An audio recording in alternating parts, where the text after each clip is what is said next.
kita melihat bahwasannya banyak sekali perusahaan-perusahaan startup ya, itu pada mengalami bankruptcy.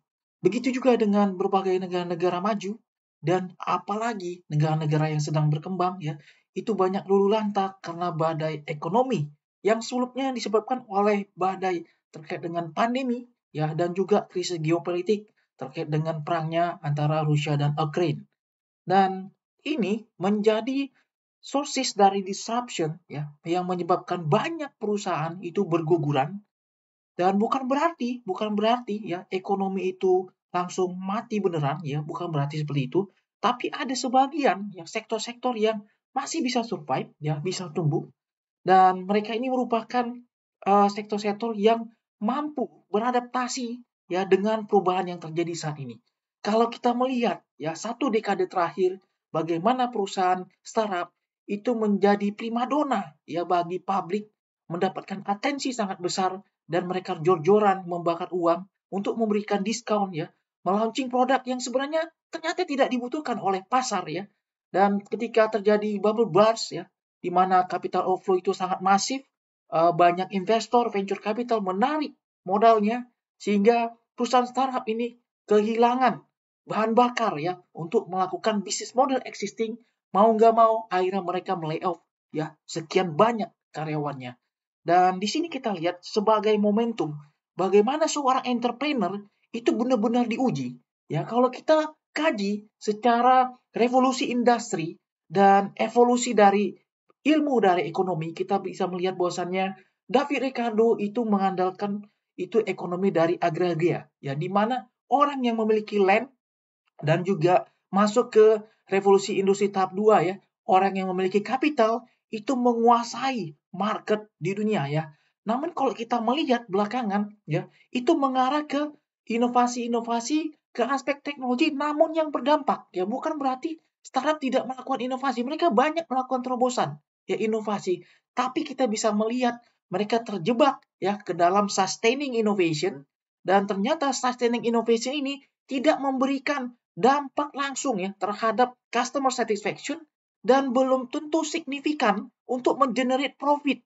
Ya, jadi persaingan saat ini bukan hanya terkait dengan market kapitalisasi ya, tapi terkait dengan profit generation.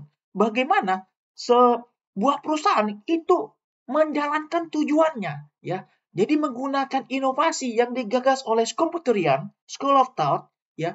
Jadi inovasi itu ada dua guys kata kuncinya. Yang pertama itu adalah novelty, kebaruan. Tentunya mostly perusahaan startup melakukan ini ya, kebaruan. Cuma nih kita pertanyakan yang kedua nih, yaitu apa? Yaitu adalah advantage-nya, manfaatnya apa? Ya, kalau misalnya kita hanya melakukan kebaruan tanpa memberikan dampak positif terhadap konsumen dan in turn dia akan mengincrease ya profitability terhadap perusahaan, maka ini bukan menjadi inovasi, tapi ini menjadi invention. Dan kita bisa melihat bahwasannya invention saja tidak cukup karena biayanya sangat besar. Tapi kita harus melakukan ya bagaimana menemukan ya pattern dari inovasi yang sesuai dengan ya perubahan perilaku dari konsumen ya. Karena sebagian besar ternyata inovasi yang terjadi dalam dekade-dekade terakhir itu berlaku pada saat ya sebelum terjadi resesi yang sangat ekstrim seperti saat ini. Kalau saat ini kita bisa melihat terjadi perubahan dari aspek political, ekonomi, sosial, teknologi, ekologi. Kita bisa melihat, misalkan dari aspek politikal, terjadi perang antara Rusia dan Ukraina ya, dan terjadi krisis geopolitik ya antara blok barat dan blok timur ya, dan ini menyebabkan banyaknya terjadi bearish baik dalam perdagangan ya, kemudian tercipta sentra-sentra yang desentralisasi antara timur dan barat dan sebagainya, dan ini menciptakan guys ya itu naiknya itu trade bearish ya, jadi secara biaya transaksi itu dia meningkat. Kita bisa melihat dengan adanya perang Rusia Ukraina itu terjadi peningkatan cost of transportation baik dari sisi transportasi udara ya dan sebagainya. Terus yang kedua dari sisi ekonomi, karena adanya krisis dari ekologi ya, dalam hal ini ada pandemi, ini menyebabkan ya terjadinya correction ya di dalam ekonomi ya, konsumsi itu menurun ya, dan begitu juga dengan investasi yang melambat dan banyak sekali ya negara itu mereka berlandaskan ya consumption-nya, khususnya negara-negara yang berpenduduk besar ya, dan mengandalkan itu roda perekonomian berdasarkan konsumsi ya, bukan investasi apalagi teknologi. Dan ini sangat berbahaya ya, karena mau nggak mau banyak pemerintah itu akhirnya memberikan stimulus dan sebagainya, dan itu akan menciptakan defisit ya dari sisi anggarannya. Dan itu banyak negara yang terjebak terhadap utang ya dengan kondisi saat seperti ini. Terus dari aspek sosial ya, kita bisa melihat bahwasanya terjadi perubahan perilaku konsumsi ya. Kalau dulu orang untuk menghabiskan uang ya itu tidak terlalu banyak mikir guys. Ya orang kaya lebih konsumtif ya, lebih banyak melakukan investasi. Tapi dengan kondisi ekstrim saat ini banyak orang itu menahan uangnya. Ini yang memberikan ya perlambatan di dalam perekonomian, sementara orang susah ya kan itu juga terhambat konsumsinya. Kenapa? Karena mereka kehilangan lapangan pekerjaan. Dia menjadi labor, menjadi informal labor. Kita bisa melihat bahwasannya ada sekian juta orang ya, dan itu mengalami ya levelnya itu jatuh dari ekonomi menengah ke bawah itu menjadi ekonomi miskin. Ya, jadi ini beban yang sangat berat dan ini menciptakan perubahan perilaku dari investasi, perilaku konsumsi ya, dan mau nggak mau ini tentunya akan menyebabkan perlambatan ekonomi, baik dari sisi ekonomi global maupun juga ekonomi lokal. Nah, sekarang pertanyaannya nih, apakah ya dengan ekonomi yang melambat sangat ekstrim dan masih adanya ancaman terkait dengan ya pandemi-pandemi yang baru serta belum berakhirnya perang Rusia dan Ukraina ya, apakah masih bisa nih perusahaan untuk survive? Kalau gua guys melihat dari aspek strategi, ketika terjadi perubahan dari struktur dari market ya, ini akan menjadi momentum ya, ini akan menjadi momentum mana perusahaan, dan kalau kita kaji lagi secara micro foundation, mana entrepreneurs ya yang benar-benar menjalankan itu kegiatan entrepreneurial ya. Kalau kita kaji berdasarkan berbagai literatur entrepreneurship, ternyata guys, entrepreneurship itu ya itu bukan distimulasi ya, itu awalnya bukan dari kapital guys. Ya, jadi kalau misalnya banyak orang di luar sana bilang, saya nggak mau berusaha karena saya nggak punya modal uang. Ya, padahal sebenarnya kalau dia dikasih uang 1 miliar, 10 miliar, tentu juga dia bisa menghasilkan bisnis yang menguntungkan. Dan setelah dikaji ya berdasarkan Heath dan Sirmon, kemudian dikaji juga oleh J. Barney dan sebagainya, bahwasannya ya resources yang paling distintif yang dibutuhkan untuk entrepreneur itu adalah apa guys? Yaitu entrepreneurial mindset. Ya, gua nggak bilang itu bluffing ya. Gua ngejalanin usaha ya benar-benar menggunakan entrepreneurial mindset. Ya, contohnya dari sejak kecil guys. Gua jualan kue yang bukan punya gua modalnya guys, ya kan? Tapi gua punya tante, punya bibi ya. Gua punya tetangga yang mereka modalin masak kuenya guys. Nah, gua itu sebagai apa? Gua sebagai konektor antara supply dengan demand. Karena mereka terbatas masuk ruang kelas, ruang sekolah, gue yang bawa guys. Nah, sekarang menurut lu, gue butuh modal uang? Nggak perlu guys. Yang gue butuhkan modal apa? Entrepreneurial. Ya, gue bisa melihat ada untapped demand. Ada demand yang tercipta dari student ya yang ada di kelas. Belum tentu mereka bisa sarapan ya. Sementara ada pedagang yang nggak bisa masuk ke dalam sekolah guys. Nah, ini dari hal yang sederhana guys. Sampai yang paling advance, ini gue lakuin juga sampai itu di kuliah guys. Paling advance apa? Misalnya nih, gue ngejalanin perusahaan di bidang data teknologi guys, untuk meng-create platform predictive analytics guys. Dan ya lu tahu ya kan, bahwasannya gue jalani perusahaan ini, itu modalnya sangat terbatas secara uang, dan itu pun uang yang gue dapatin ya itu selama gue bekerja sebagai karir profesional 15 tahun, dan waktu itu terakhir gue menjadi tenaga ahli di berbagai perusahaan, itu hanya kurang dari 5% guys yang gue dapat dari satu project gue sebagai tenaga ahli. Ya, jadi itu nothing. Gue cuman diri perusahaan itu cuman ya itu sekitar 14 juta guys. Itu bayar notaris ya kan, kemudian buat legalisir dan sebagainya, nothing guys. Ya kan, dan peluang terbesar sekarang gue dari pajak dan juga tentunya untuk cost dari sisi partners kita guys. Nah, sementara yang lain-lain guys, ya itu merupakan ya entrepreneur mindset. Dan yang kedua guys, kalau orang punya entrepreneur mindset, gitu aja udah bisa. Belum tentu guys. Dia harus memiliki ya capital yang lain, ya yang bukan hanya bisa dinilai diganti dengan uang. Apa guys? Ya, misalnya gue bilang nih intellectual capital guys. Gue bisa bilang nih, kalau misalnya ya orang yang punya banyak uang, ya itu bisa menjalankan usaha langsung dengan sukses. Gue yakin guys, semua usaha di dunia pasti dikuasai oleh perbankan guys. Tapi kan sebenarnya nggak seperti itu guys. Ada orang yang dikasih uang puluhan miliar, ternyata dia rugi juga guys. Ya, jadi kalau di dalam aspek strategi yang namanya sustainable competitive advantage itu ada dua guys. Yang pertama itu faktor luck, ya faktor keberuntungan.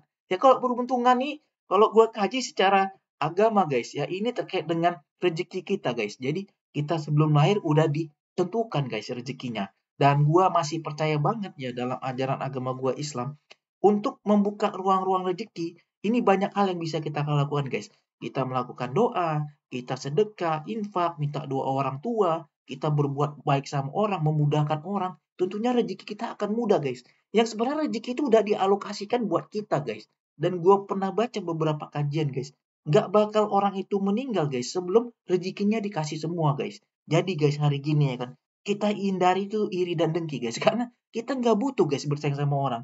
Karena sebenarnya rezeki lu masing-masing guys, udah dialokasiin guys. Lu tinggal memantaskan diri dan ketika peluang itu muncul, nah lu siap guys. Jadi ada opportunity dan ada readiness guys. Nah ini faktor luck nih, kalau kita kaitkan dengan strategi. Nah terus yang kedua nih faktor apa guys? Gue kalau melihat itu dari sisi foresight dan leadership-nya guys. Lu harus punya kemampuan mengeksekusi guys. Dan lu harus punya kemampuan untuk melihat kira-kira ke depan ini bakal seperti apa. Dan ini beda guys. Dengan ilmu metafisik bukan gitu guys yang gue maksud guys. Tapi lu bisa membaca pattern. Lu bisa mengidentifikasi itu driving forces. Misal lu tanya kayak gue. Ya kan, kenapa Inggris mengalami inflasi yang tinggi banget? Gue bisa jawab guys. Ya kan, karena gue belajar macem-macem. Di antaranya gue belajar ekonomi. Pertama itu guys, Inggris mengalami overinflation. Ya itu disebabkan karena tuh waktu itu pandemi yang pertama kali guys. Terus yang kedua terjadi krisis ya geopolitik ya karena perang Rusia Ukraina ya. Di situ terjadi capital outflow ya. Banyak investor-investor dari Rusia itu nggak bisa lagi di UK sampai Roman Abramovich itu jual Chelsea dan macam-macam guys, ya kan? Begitu juga dengan orang Inggris itu nggak bisa lagi berdagang sama Rusia ya, dan itu cukup berdampak terhadap neraca perdagangan guys. Dan ini meningkatkan ya juga krisis di bidang energi guys, ya kan? Karena pipanisasi gas itu sebagian besar melewati Ukraine guys. Dan sebagian besar sources kalau kita lihat di dunia dari sisi gas sama LNG itu yang menguasai itu adalah Rusia ya, kemudian ada Qatar dan sebagainya. Tapi sebagian besar negara-negara Eropa itu membelinya itu dari Rusia guys. Dan ketika harga energi naik guys, ini akan meningkatkan itu cost of transportation dan akhirnya ini menciptakan ya inflasi dari sisi komoditas guys. Dan inilah yang menyebabkan sekarang terjadi overinflation guys. Nah itu kita bisa jelasin. Lu bisa membaca pattern. Tinggal pertanyaan, lu bisa nggak ya mengkoneksikan antara driving forces ya dengan berbagai plausible skenario guys. Nah ini yang gue pelajari sekarang guys yang di PSD sekarang. Dan ini membutuhkan itu kemampuan foresight guys.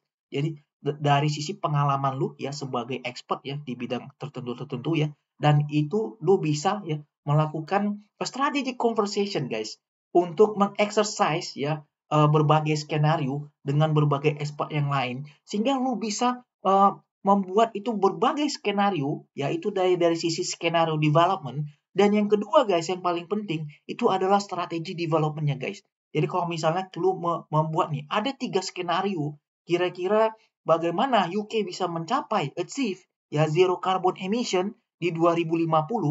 Nah, lalu strategi developmentnya itu yang harus lu desain guys ya. Nanti itu akan align ya, nanti dari sisi kebijakan dari sisi fiskal, dari sisi moneter, lalu lo turunkan lagi guys, ya kebijakan itu di ranah industrialisasi dan sebagainya guys. Sampai lo turunkan lagi sampai ke kebijakan ke ranah-ranah perusahaannya guys. Jadi kalau dalam strategi itu ada corporate strategy, ada business strategy, ada tactical strategy, sampai functional strategy, dan terakhir itu sampai behavioral strategy guys. Nah ini pekerjaan tuh negara-negara adidaya guys, dan gue dibimbing oleh satu profesor ya, paling tersohor juga di dunia, dan dia memang pengalaman di bidang skenario planning guys, dan usianya cukup senior banget ya, dan udah profesor guys di bidang skenario planning sejak tahun 90 guys. Gue bersyukur banget dengan beasiswa fully funded dari pemerintah UK, gue mempelajari ya bagaimana skenario planning ya terkait dengan industri energi ke depan, dan harapannya besar ini guys. Ini juga memberikan dampak juga positif ya, tentunya buat negara kita di Indonesia guys. Dan next gue bisa sampaikan guys ya, kita back to the topic ya guys. Jadi momentum saat ini ya, ini merupakan ya ujian sebenarnya mana yang the real entrepreneur ya, mana yang entrepreneur itu karena diinjek oleh dana venture capital guys, ya kan? Lu bisa melihat nih persaingan sekarang ya itu fairly enough guys. Kenapa? Karena selama ini kita bisa melihat ya industri konvensional UMKM itu seolah-olah skeptis guys. Ya orang ngelihat itu, kalau misalnya gue sering banget nanya mahasiswa gue di berbagai perguruan tinggi di Indonesia, gue ngajar di 4 university, gue tanya, nanti kalau misalnya kamu selesai dari sekolah MBA, sekolah ini segala macam, kamu mau jadi apa? Ya kan kebanyakan jawabnya, ya kan mau jadi founder startup guys. Gue sendiri guys, dari awal ya, gue nggak pernah bilang perusahaan gue startup guys. Gue bahkan nolak ya guys, mohon maaf gue nolak nih, mohon maaf sebagian teman-teman gue investor, gue nolak ya untuk menerima injeksi modal. Karena guys, gue udah bilang guys, bukan gue sombong, bukan apa, bukan gue nggak butuh uang, bukan guys. Daripada ya kan, lu injek uang lu ya 10 miliar, 20 miliar ke gua, mendingan ya kan, lu koneksikan gua ya ke potensial klien yang membutuhkan predictive analytic guys. Kenapa? Dengan lu mengkoneksikan, ya lu memiliki accessibility, ya itu baik dari sisi klien atau ke talent guys, itu meng-create opportunity guys. Justru kita bisa menghasilkan uang miliaran dengan lu mengkoneksikan ya, dan itu lebih mahal guys bagi gua ya. Akses itu lebih mahal guys dibandingkan uang guys. Gue bisa bilang gini karena gue udah ngelaluin guys. Ya, gue karena kenal orang dan dia kenal baik banget dengan gue, ya kan? Dan hampir layer di organisasinya itu terkoneksi dengan gue guys. Jadi petingginya itu teman gue dulu ya di perusahaan energi ya. Kemudian middle eksekutifnya itu gue undang kuliah tamu di kampus gue ya kan. Bahkan guys, ya mahasiswanya juga stafnya ternyata mahasiswa gue di kampus ya kan.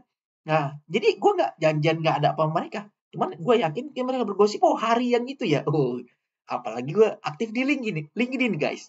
Jadi guys, gue bilang ya kan, kalau gue ngalamin ya berdasarkan cuma based on knowledge ya, sependek pengalaman gue ya, gue alhamdulillah banget ya. Pertama ya karena Allah Subhanahu Wa Taala ya, bukan karena gue hebat, bukan. Gue yakin banget tuh memang karena rezeki udah dikasih guys, udah dikasih. Gue hanya bisa tuh memantaskan diri ya agar gue lebih siap ketika peluangnya ada, dan gue jemput guys. Alhamdulillah. Nah, dari sisi ikhtiar nih guys, gue ngomong dari sisi ikhtiar ya. Nah, gue belajar terus menerus guys. Dan ini tujuannya apa? Untuk meningkatkan intellectual capital guys. Ya kan? Dan gue berpikir gue harus jadi orang ya kan yang meng-create layanan yang dibutuhkan oleh industri, dan orang lain itu baru sedikit, bahkan nggak ada guys yang mau ngelakuin kayak gue. Sekarang gue tanya lu, siapa sih yang mau PhD 2 kali coba? Satu kali aja guys itu pusing banget guys. Lu tanya deh sama orang-orang PhD, siapa yang PhD-nya berakhir itu mulus, lancar, enak guys, manis guys. Rata-rata orang tuh nggak mau cerita guys apa yang dialami dia waktu PhD guys. Dan gue ngejalanin PhD ya sampai 2 kali, dan gue ngambil master itu selesai sudah 3 kali guys. Nah ini tujuannya bukan gelar-gelaran guys, enggak gitu ya. Tapi gue melatih mindset ya. Kemudian gue memposisikan ya, positioning diri gue itu di learning zone guys. Jadi gue menempatkan itu sebagai pembelajar terus menerus, dan dengan begitu gue ngerasa itu kepala gue terbuka guys untuk menangkap hal-hal yang baru ya. Sekarang gue lagi pelajari ya kan terkait dengan skenario planning ya, dan gue mengintegrasikan pengalaman kemarin ngambil data science di Newcastle ya, untuk membaca pattern dari sosial media ya, itu terkait dengan skenario ke depan. Gue ngelakuin itu ya, itu dengan NLP guys ya, jadi menggunakan neural linguistic programming ya dengan deep learning, dan gue juga publikasi beberapa paper ya. Jadi the point is, gue coba terus guys ya, menjadi orang yang produktif dengan meningkatkan intellectual capital guys. Jadi ini yang perlu dipahami. Gue yakin teman-teman di LinkedIn itu tahu banget yang growth mindset gue ya, dan gue ngomong gini bukan bluffing, bukan apa, nggak butuh itu guys. Gue udah ngelaluin macam-macam itu ya. Dan sekali lagi gue sampaikan ya, bagi lu di luar sana yang ngerasa ya kan, oh gue mau mulai usaha tapi gue nggak punya uang. Bukan uang guys, lu coba kaji deh. Misalnya lu udah punya pengalaman, lu punya networking, lu punya sahabat guys, itu jauh lebih berharga guys dibandingkan uang. Selama lu tadi punya lu entrepreneurial mindset guys, sama intellectual capitalnya guys, ya kan? Nah ini yang lu butuhkan guys sebenarnya.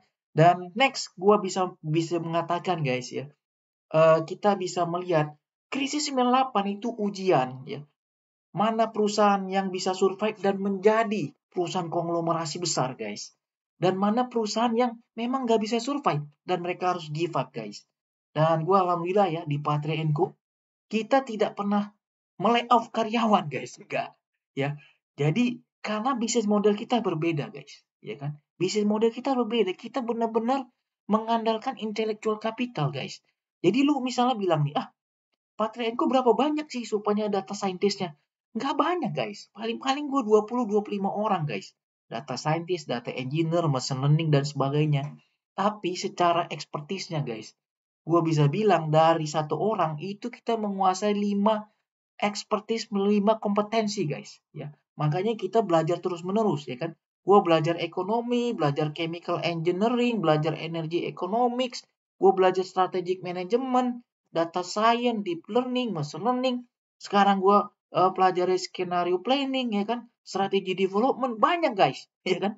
Dan kita guys ya, expert di kita itu nggak cuman akademisi atau pekerja doang nggak guys, tapi kita mencari orang ya yang dia menjadi boundary spanner, yang mengkoneksikan the dots yang ada di akademia dan juga the dots itu yang ada di praktisi di industri guys. Dan kita melihat ya, untuk beberapa negara seolah-olah ini menjadi hal yang dikontestasikan guys. Ya, kalau kita ada di in the middle guys, bukan berarti kita mencampur, bukan ya, dan kita bukan memiksa, bukan, tapi kita melakukan interplay guys. Jadi kedua ini tuh coexist. Jadi ada co-integration guys. Dan kita melihat ada interplay-nya antara akademia ya dan juga industri. Beberapa project kita dari akademia guys, ya kan? Misalnya nih guys, kita melihat bahwasannya banyak akademia yang menjalankan riset-riset kualitatif ya, kalau di dalam social science dan juga kuantitatif itu menggunakan tools-tools yang terpisah guys. Sebulan misalnya ada tools statistikal dan macam-macam. Padahal sekarang guys itu kita jalankan semua itu menggunakan Python guys. Ya, jadi kita bisa visualisasi langsung manfaatnya. Yang kedua ya kan, kita cukup satu single tools dan itu tools-nya open source ya. Jadi cost-nya itu bukan di cost infrastruktur guys, tapi ke cost service untuk meng-create kustomisasi ya dari data visualization, kemudian data transformation, data engineering, sampai ke modelingnya guys. Jadi let's say misalnya lu bilang kayak orang ngejalani sistem dynamic pakai Vensim guys. Nah kita langsung ngejalani semua di Python guys. Ya kan? Ini yang dari akademia nih. Kita masukin ke industri. Ada lagi guys, yang dari industri kita coba latih itu ke akademia guys. Ya, contohnya apa ya? Misalkan kita menggunakan automate EDA guys, automate exploratory data analysis dan automate machine learning guys. Ya kan? Kalau di Python kita kenal tuh ada pkret, ada juga AutoML guys. Ada juga Big ML dan macam-macam. Terus ada EDA guys, lu bisa pakai macam-macam data prep, autofish dan macam-macam.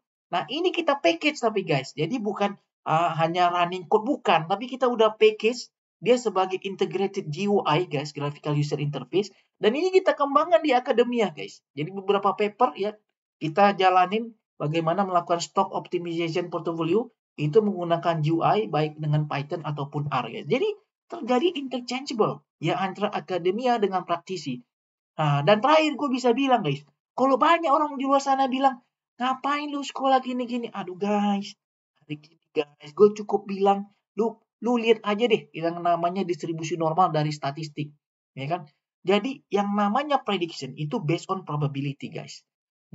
Gua tidak menafikan ada orang yang nggak sekolah, dia bisa miliarder kaya raya. Yang gue tanyakan itu berapa banyak probabilitasnya, guys. Itu 1 in million, guys. Tapi kalau gue tanya sebaliknya, berapa banyak orang yang berhasil karena dia sekolah, itu jauh probabilitasnya lebih banyak, guys. Itu matter of statistik, guys. Jadi lu jangan terkacaukan, ya kan? Gara-gara outlier, dia besar-besarin, terus seolah-olah lu mengincar yang outlier, guys. Jangan, guys. Lu jangan, ya kan, terpengaruh orang-orang yang nggak jelas, guys, backgroundnya. Hati-hati, banyak orang di luar sana nggak jelas backgroundnya, nggak jelas latar belakangnya, guys, nggak jelas kompetensinya, guys. Hati-hati banget, guys. Kita perlu banget ya hari ini itu belajar ya dari orang yang tepat, yang orang benar-benar melalui sepanjang hidupnya, ya kalau kayak gue ya, gue dari SMA, guys, itu gue memang senang banget matematik, gue senang banget fisik, gue senang banget chemistry ya. Dan gue kuliah di ITB, gue kuliah 3 kali di UI, ya kan. Sampai gue belajar sekarang. Gue senang banget, guys. Termasuk belajar coding dan macam-macam gitu kan. Bahkan selama gue bachelor, guys, sampai gue PhD yang kedua ini, semuanya gue menggunakan itu tool statistical, guys. Dan tool simulation, guys. Dulu gue bachelor, gue menggunakan MATLAB, guys. Dan menggunakan high speed process simulation. Untuk master engineering di chemical engineering dulu, gue juga doing dengan high speed process simulation, guys. Dan gue juga jalan itu thermodynamics ya, dengan beberapa tools ya. Dan selama gue bekerja di perusahaan gas negara, sekarang menjadi Pertamina Gas Negara, gue menjadi pelopor, guys, untuk mengenalkan itu namanya TGNet, guys. Sama itu PipeSim. Jadi gue bisa memodelkan, ya kan, kira-kira dari sisi pressure, input sama output, kemudian drop, kemudian line, kemudian diameter sebagainya, itu berapa drop yang terjadi, profilnya seperti apa, butuh kompresor dan sebagainya, guys. Nah, itu gue jalanin, guys. Jadi gue udah terbentuk di mindset gue itu yang namanya modeling, simulasi, macam-macam.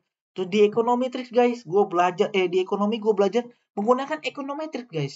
Gue menggunakan SPSS, kemudian gue pakai Stata, pakai eViews, guys. Itu gue jalanin, guys. Gue publish paper macam-macam, ya kan. Waktu itu perusahaan gue dibubarin, guys, BP Migas. Dibilang sama MK, itu terjadi inefisiensi, ya kan. Pengelolaan K3S itu nggak efisien. Gua orang yang mengkaji, guys, pertama secara empiris. Benar nggak terjadi inefisiensi? Ternyata benar, guys. Ya kan, gua uji, guys, pakai menggunakan SFA, Stochastic Frontier Analysis, dan DE, Data Envelopment Analysis. Gue yakin teman-teman ekonomi paham banget itu. Nah, ternyata ya untuk mencapai level efisiensi, perusahaan pemerintah itu harus mengurangi sepertiganya, guys. Sampai sepertiganya, itu baru dia bisa mengimbangi perusahaan K3S asing, guys. Dan itu gue buktikan secara empiris berdasarkan data lapangannya di resources dan juga data kemampuan produksi dan sebagainya, guys. Ya, terus di PSD ya kan yang pertama di UI, guys. Nah, itu gue juga di bidang energi, gue menggunakan AMOS, guys, untuk menjalankan multivariate analysis ya, structural equation modeling. Ya, jadi gue doing dengan IEV ya, itu dengan exploratory factor analysis, as well as gue juga doing CFA, confirmatory factor analysis. Terus gue lihat goodness of fit, guys, lalu menguji ya kan faktor loading dan sebagainya, dan melihat correlation dan juga causation ya dari faktor leadership, kemudian decision making, dan juga performance dari project, guys. Sampai sekarang, guys, gue kemarin di data science di Newcastle, apalagi data science, guys, ya, gue menggunakan banyak tools ya, Python, R dan sebagainya untuk machine learning, deep learning dan macam-macam. Dan lu bisa melihat, guys, sepanjang hidup gue yang gue jalani sekarang, gue 37 ya, jalan 37 ya kan, 15 tahun gue pengalaman, guys, ya. Gue sejak 2008 lulus ya, 2009 ya, gue langsung lanjut lagi master, dan seterusnya gue begitu-begitu terus ya, gue kerja kuliah sambil terus, guys, ya kan. Jadi kalau misalnya ada orang di luar sana skeptis ya kan, praktisi ya kan nggak bisa nulis katanya ya kan, sementara orang praktisi bilang orang akademik, akademis ini teori-teori doang ya kan. Nah, kalau misalnya ada gue, guys, nggak bisa dia ngomong kayak gitu, guys.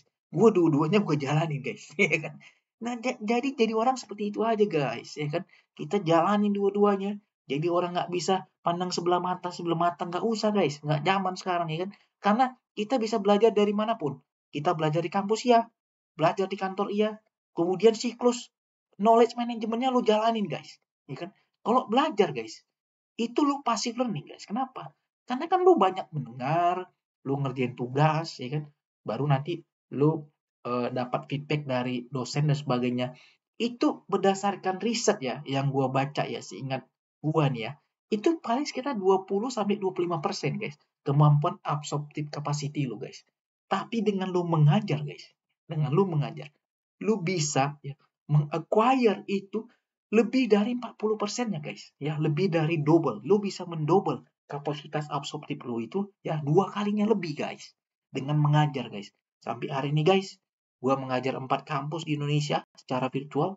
Satu kampus gua di luar negeri sekarang, gua udah menjadi teaching associate ya. Untuk program master guys, gua selama mengajar gua program master sama mengajar juga anak sebagian PhD untuk supervisi riset mereka guys. Jadi dan gue termasuk orang yang alhamdulillah guys, rezeki gue lancar, gue paling cepat bisa menjadi teaching associate di sini guys. Biasanya tuh nunggu semester kedua atau tahun kedua guys, ya kan. Alhamdulillah banget ya. Dan ini guys, sekali lagi guys, ya kan. Mungkin ada orang bilang, ah, Ri, lu ngapain sih ngajar-ngajar? Emang kurang duit ya? Kan lu banyak dari project segala macam. Sorry guys. Jadi guys, jangan sesuatu dilihat dari yang tangible guys. Jangan guys. Mungkin kalau kaji lebih dalam ya, lu tau lah, ada 3 perkara yang nggak mungkin tinggalkan meskipun orangnya udah nggak ada. Gua hanya ngasih clue tuh, lu pasti tahu lah ya kan guys, khususnya teman-teman yang muslim ya kan. Dan yang kedua guys, menurut gue tadi guys, kita membiasakan diri kita itu untuk berbagi guys, ya kan. Jadi gue mengajar guys di akademia, dan saat ini guys, alhamdulillah, gue mengajar tuh hampir 100 batch guys. Jadi di batch Patria Enco kita jalanin itu, yaitu udah hampir sekitar 70 batch guys ya. Dan 30 lagi itu kita ada di korporasi guys ya. Dan juga project yang terintegrasi dengan knowledge management. Jadi kita create platform bareng sama user dan nanti di akhir kita ngadain itu workshop ya untuk meningkatkan optimalisasi penggunaan platform itu bersama user. Itu kita hampir 100 batch guys. Dan gua mengajar lebih dari 300 untuk corporate eksekutif dan lebih dari 1000 mahasiswa guys. Alhamdulillah banget. Dan gua melihat sih guys ya, itu dampaknya itu ya ketika lu ngajar pertama nih, nggak mungkin lah guys lu ngajar tapi lu nggak ngerti ya kan, artinya apa, lu jadi belajar, itu yang pertama guys. Terus yang kedua guys, gue percaya banget kalau orang pinter guys, orang beneran pinter ya kan, bukan ngaku-ngaku ya, itu yang bisa menyederhanakan guys dengan kata-kata yang mudah dipahami orang ya kan, terus dia bisa lebih rileks menjelaskannya guys, lebih santai, dan nggak nunjukin dia sok pintar, nggak usah guys. Kayak kayak gue nggak perlu lah nunjukin gue macam-macam, nggak usah, gue apa adanya aja guys, ya kan. Dan ya gue sekali lagi gue nggak butuh pengakuan publik sebenarnya kok orang kayak gue alhamdulillah gue udah melalui macam-macam. Nah yang perlu lagi guys ya kan, itu kemampuan tadi komunikasinya guys. Kamu komunikasi, lu bisa mensimplifikasi hal yang sulit banget menjadi hal yang mudah guys, ya kan. Makanya kok gue bilang belajar data machine learning dari analitik mudah guys ya kan. Dan gue selalu bilang tuh mudah, kenapa? Karena sebenarnya itu mengaktifasi dari sel, jaringan ya kan, mindset kita guys, dan seluruh tubuh kita ini guys, itu untuk mengatakan mudah guys. Karena itu akan mempengaruhi kognitif lo ya, untuk membuka guys, untuk membuka sehingga lo nerima. Lo bisa kebayang gak sih? Orang yang langsung bilang, wah kalau gua nggak bisa nih belajar matematik statistik, dia langsung ngeblok guys. Padahal boleh jadi intelijensinya bagus guys, cuman secara emosional udah ngeblok duluan guys. Nah ini lo hindari, ya kan? Jadi tadi yang kedua guys terkait dengan komunikasi guys. Dan yang ketiga guys ya kan, untuk membiasakan siklus dari knowledge management ini guys, knowledge management cycle dari Nonaka and Taikuchi guys. Ya, jadi katanya itu Seichi. Jadi ada socialization, externalization, ya, combination dan internalization guys. Jadi lu kan tadi udah mensosialisasikan ya kan dengan lingkungan lu sekitar, baik itu mahasiswa, eksekutif, pelajar lain, itu sosialisasi dan eksternalisasi guys. Lu udah externalize ke mereka. Tinggal apa guys? Ya kan, lu harus mendapatkan pembelajaran juga dari mereka. Makanya gue sering tanya mahasiswa gue guys, kira-kira apa yang kamu pikirkan kalau misalnya ini menjadi seperti ini, skenario ini menjadi seperti ini, ya kan? Dan gue tidak menempatkan posisi gue sebagai orang yang paling pintar, paling paham gak guys? Karena kalau di ranah filosofi, mazhab gue itu social constructivism guys orang. Jadi yang namanya kebenaran ya itu dibentuk berdasarkan multi perspektif guys. Jadi kita harus memahami ya kan.